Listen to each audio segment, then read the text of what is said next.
अरे लड्डू, उस पुरानी साइकिल की चेन को खींचना बंद कर रहे और जरा इस कलची को घुमा दे भाई। 12 बज रहे हैं, पेट में चूहे क्रिकेट खेल रहे हैं। यह कहते हुए मुन्ना ने अपने छोटे से शेड में कालिक लगे बर्तन को चूल्हे पर रख दिया।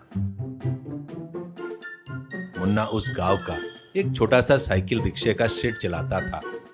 उत्तर भारत की गर्म हवा में दिन भर ग्रीस के दागों से कुश्ती लड़ते हुए पुरानी साइकिल और रिक्शे को ठीक करता है। उसके बगल में लड्डू, उसे काम से ज्यादा क्रिकेट पर ध्यान रहता है। लड्डू अपने हाथ में पकड़ी हुई चीज को बल्ले की तरह घुमाता है।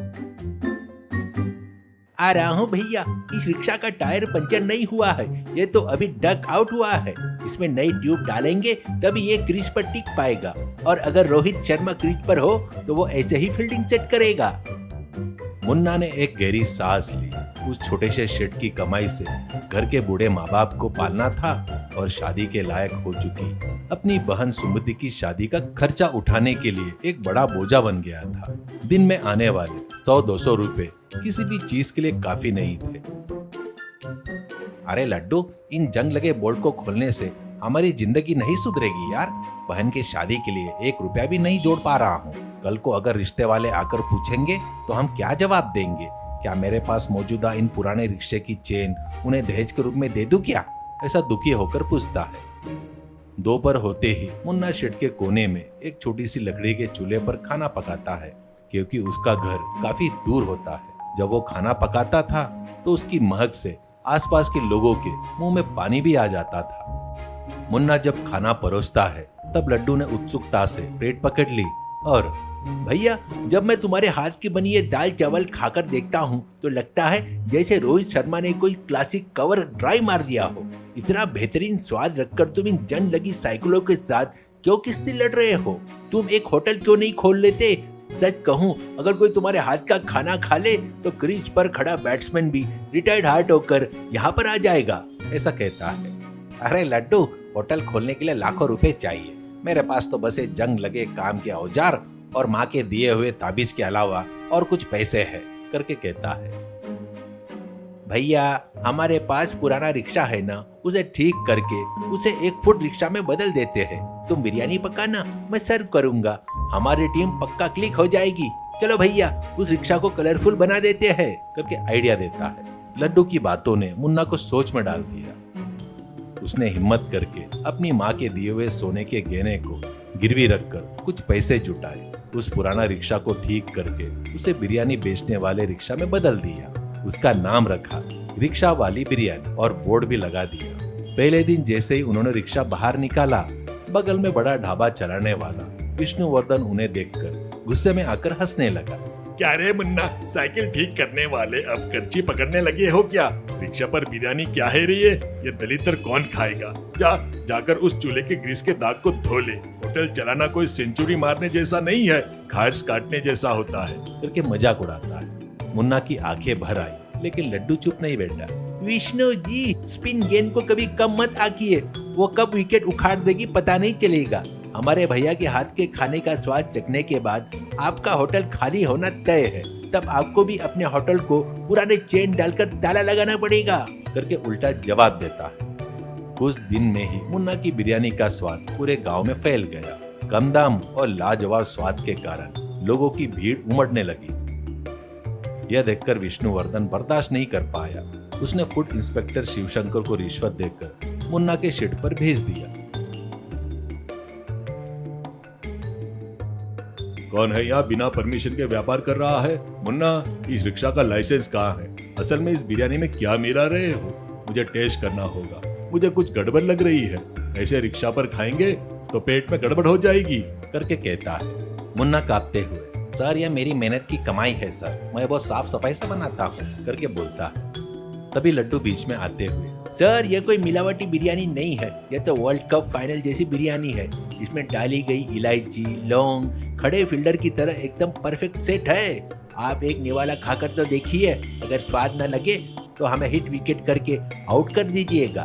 सर आपने ध्यान दिया या नहीं, इस मसाले की महक लगते ही चौके भी छक्के लगने लगते हैं, और आप जैसे बड़े ऑफिसर के लिए यह ग्रैंड सेलिब्रेशन जैसा होगा सर। ऐसा कहते हुए लड्डू ने प्लेट आगे कर दी। इंस्पेक्टर शिवशंकर ने गुस्से में एक निवाला मुंह में रखा अचानक उनके चेहरे के भाव बदल गए। अरे ये क्या मुन्ना, इतना स्वादिष्ट है, मैंने बड़े बड़े होटल में खाया है, लेकिन इस रिक्शा बिरयानी में जो मजा है वो और कहीं नहीं। विष्णु ने तुम्हारे बारे में झूठ बोला है, तुम डरो मत, मैं तुम्हें लाइसेंस पक्का दिलवाऊंगा। यह कहकर वो अपनी पूरी प्लेट साफ करके वहां से चला गया। तभी जीप में local police inspector Vikram Singh वहां पर आया। वह बहुत सख्त था। क्या है ये हंगामा? सड़क पर रिक्शा क्या है? मुन्ना, ट्रैफिक को दिक्कत हो रही है, अभी के अभी स्टेशन चलो। रिक्शा पर बिरयानी बेचना किसी कानून में लिखा है क्या? मुझे देखना है, करके चिल्लाता है। सर ये ट्रैफिक जाम नहीं है सर, ये तो हाउसफुल स्टेडियम है। सर आप ड्यूटी पर रहकर बहुत थक गए होंगे ना, हमारे भैया के हाथ का बना चिकन का एक पीस खाकर तो देखिए, आप विराट कोहली की तरह फिर से जोश में दौड़ने लगोगे। सर पुलिस स्टेशन में चोर मिल सकते हैं, लेकिन ऐसी बिरयानी नहीं मिल सकती। इसके अलावा आपके ड्राइवर भी तो उस मर्ग से स्टीयरिंग छोड़कर यहाँ आने के लिए तरस रहे हैं। एक बार ट्राई कीजिए ना सर, करके कहता है। विक्रम सिंह ने बिरयानी खाई और वह भी उस पर फिदा हो गया। मुन्ना, तुम्हारे खाने में जादू है, तुम्हारे जैसे लोगों को परेशान नहीं करना चाहिए। विष्णु ऐसे हथकंडे अपनाएगा तो मैं उसे अंदर डाल दूंगा, सावधान रहना। यहाँ कोई मुन्ना का रिक्शा रोकेगा तो मुझे रोकने के समान होगा। यह चेतावनी देकर वो वहां से चला गया। लोग रिक्शा वाला बिरयानी जिंदाबाद के नारे लगाने लगे। तभी एक नया दृश्य शुरू हुआ। एक बूढ़ा आदमी कांपते हुए आया। बेटा मेरे पास सिर्फ 10 रुपए है, थोड़ी सी बिरयानी दोगे? मुझे बहुत भूख लगी है बेटा, करके कहता है। मुन्ना ने तुरंत एक भरी हुई प्लेट उसको दे दी। पैसे नहीं चाहिए दादाजी, खाइए, आपकी भूख मिट जाए वही मेरे लिए 1000 रुपए के बराबर है। लड्डू तुरंत अपने जेब में से एक चमचा निकालकर, ये देखा ना भैया, अब हम सिर्फ मैच नहीं जीत रहे हैं बल्कि ग्राहकों का दिल भी जीत रहे हैं। इसी को मैन ऑफ द मैच कहते हैं। इन दादाजी का आशीर्वाद हमारे लिए सेंचुरी के बराबर है, ऐसे कहते हुए हंसता है। बूढ़े आदमी ने बिरयानी खाकर मुन्ना के सिर पर हाथ रख दिया। मुन्ना की आंखों में आंसू आ गए। उसकी मेहनत, लड्डू की समझदारी से उन्होंने यह जीत हासिल की थी। कुछ महीने बाद मुन्ना ने अपनी बहन की शादी बहुत धूमधाम से कर दी। वह पुराना रिक्शा अब बड़े रेस्टोरेंट में बदल गया, लेकिन उसका नाम आज भी रिक्शा वाला बिरयानी ही था।